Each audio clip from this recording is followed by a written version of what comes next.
ütle siis, mis sa sellest, mida sa tead hemoroididest? Ja miks üldse see teema? Sellepärast, et ma arvan, et nii mõnigi kuulaja vaataja on praegu üsna üllatunud, et kust me sinna saime ja miks osteopaatia ja selline teema. Aga Elis, ma palun, seleta lahti kuidagi, kuidas see osteopaatiaga seotud on? Et see oli ka mulle alguses endale üllatus, et osteopaat saab väga efektiivselt aidata inimesi, kes on hemoroididega hädas. Et mul endal oli ka küsimus, et kuidas, et see tundub esialgu üsna lokaalne probleem, eks ole.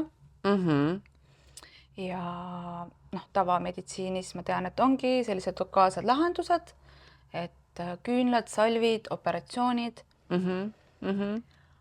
Aga ma käisin koolitusel, kus pika kogemusega osteopaat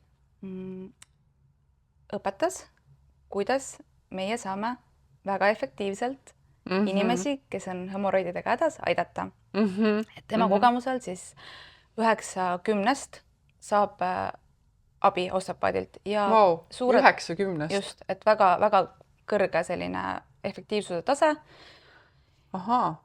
Ja on väga suur võimalus, et sa pääsed operatsioonist.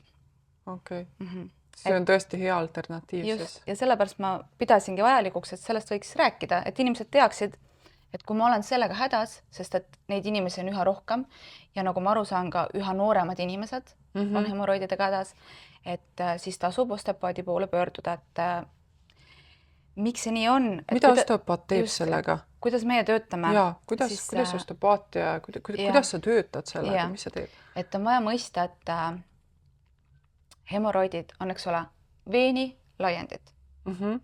Ta on siis venoosse süsteemi selline kõige ots, eks ole, kõige selline nõrgem koht, kus võib tekkida seisak, kust enam korralikku drenaaži või verevarustust ei ole.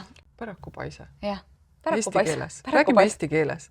See on pärakupaise, eks ole, aga kui me hakkame nüüd laiemalt vaatama, et kuidas see siis tekib ja miks see siis tekib seal, et ma olen kindel, et kõik on kuulnud, et see on kõhukinnisusega seotud. Ja no räägitakse, et naistel ka peale sünnitust, eks ole, või raseduse ajal rasedad naised, ma tean, minu juures käivad, kellel tekib hemoroid, pärakupaise. Just. Aga kui me vaatame kogu seda venoosset süsteemi inimesel,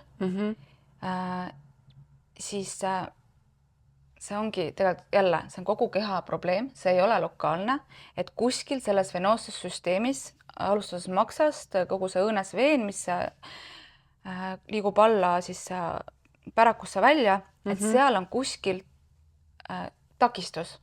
Seal on kuskil koht, mis on kompressioonis ja see väljendub siis kõige lõpus, kõige otsas, mis on kõige haavatavam koht siis näelda, kus see saab väljenduda.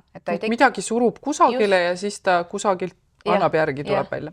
Ja see on see koht, kus ta siis väljendub, aga probleem ise on kuskil mujal.